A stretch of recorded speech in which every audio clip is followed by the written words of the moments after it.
안녕하십니까. 세상 읽어주는 남자 이상훈입니다. 오늘은 인텔의 자신감과 삼성과의 관계에 대해서 따져보는 시간을 갖겠습니다. 최근 인텔의 펩 겔싱어 CEO가 IT 전문 매체 CRN과 인터뷰를 가졌습니다. 여기서 겔싱어는 AMD가 리드하던 시대는 끝났다고 단언했는데요. 이 원문 그대로 인용하면 지난 몇 년간 AMD가 뛰어난 성과를 거뒀지만 올더 레이크와 사파이어 레피지 출시로 AMD가 리드하던 시대는 끝났다고 했습니다. 이런 겔싱어의 자신감은 어디서 오는 것일까요? 아시다시피 엘더 레이크는 PC용 CPU고 사파이어 레피지는 서버용 CPU입니다. 이 CPU는 모두 인텔이 올 하반기와 내년 초에 걸쳐 보이는 야심작인데요. 기술통인 겔싱어가 올 초 인텔에 컴백한 이후 사실상 처음 내놓는 CPU입니다. 삼성 입장에서 보면 두 제품 모두 차세대 메모리인 DDR5를 제공하기 때문에 CPU 교체에 따른 D램 업그레이드 수요도 기대되는 제품입니다. 이런 점을 짚어드리겠습니다. 사실 엘더 레이크와 사파이어 레피지는 겔싱어가 강조하지 않더라도 기존 인텔 CPU에서 획기적으로 바뀌었다고 시장에서 평가를 받고 있습니다. 이 PC용 CPU인 엘더 레이크의 가장 큰 특징은 하나의 CPU 패키지에 이 고성능 퍼포먼스 코어와 저전력 고효율 에피션트 코어가 함께 들어있다는 점입니다. 한마디로 하이브리드 형태의 CPU인데요. 이 강력한 처리 성능을 요구하는 잡음은 퍼포먼스 코어가 처리하고 단순 작업이나 명령어 등은 에피션트 코어가 따로 맡아 처리합니다.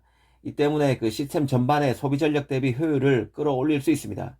이런 CPU는 이미 스마트폰이나 패드 등에 들어가는 ARM 기반 AP의 빅 리틀이란 구조로 적용되어 있습니다. 인텔이 이걸 자신의 프로세서에 적용했다고 보면 됩니다. 인텔로서는 그간 고성능 작업이든 단순 사소한 명령어 처리든 모두 동일한 CPU 코어가 처리함에 따른 전력 비효율이 심각하다고 보고 제조 공정을 개선한 것입니다. 이 코어 수만 늘리는 게 능사가 아니라고 보고 하이브리드 구조를 도입했다고 이해하면 쉽습니다. 이 서버용 CPU인 사파이어 레피지 같은 경우는 인텔이 처음으로 여러 개의 칩을 연결해서 멀티 타일 구조를 도입해 내놓은 CPU입니다. 이 사파이어 레피지는 최대 400제곱밀리미터의 SoC 다이 4개를 연결해서 최대 1600제곱밀리미터 크기의 CPU로 만들었습니다. 현재 제조 기술로 만들 수 있는 가장 큰 모노리식 한 개의 칩으로 된 다이는 700에서 800mm 제곱밀리미터 정도 크기가 최대치인데요. 멀티 타일을 적용해서 2배로 칩 크기를 늘린 것입니다. 이 덕분에 사파이어 레피지는 인텔의 최대 약점으로 꼽혀왔던 코어 숫자를 크게 늘릴 수 있을 것으로 보입니다. 문제는 멀티 타일 구조에 따른 타일 간 데이터 전송인데요. 만약 여기서 변묘 현상이 생기면 속도가 느려질 수밖에 없습니다. 하지만 인텔은 EMIB 방식을 통해서 이 문제를 극복했다고 밝혔습니다.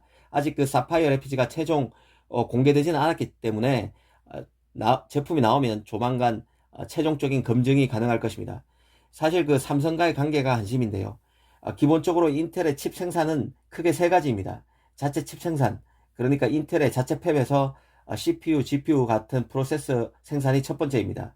그 다음이 앞으로 하게 될 파운드리 사업이고, 마지막이 자신의 칩을 모두 자신의 팹에서 만들 수 없기에 일부 칩을 외주화해서 다른 파운드리에 맡기는 물량이 있습니다. 이 삼성과 경쟁하게 되는 부분은 파운드리 분야뿐입니다. 나머지인 인텔의 자체 칩 제작과 칩 외주화는 모두 삼성이 수혜를 보게 됩니다. 엘더 레이크나 사파이어 레피즈나 모두 DDR5를 지원하게 되는데요. 현재 서버 메모리 대세인 DDR4가 DDR5로 대체되는 계기가 될 수 있습니다. 특히 CPU에서 사용할 수 있는 메모리 대역폭을 크게 증가시킨 고대역폭 메모리 HBM 지원도 눈에 띕니다. D램은 CPU 옆에 붙어서 CPU 연산을 도와주는 역할을 하게 되는데요. 보조장치인 메모리 특성상 그렇게 됩니다.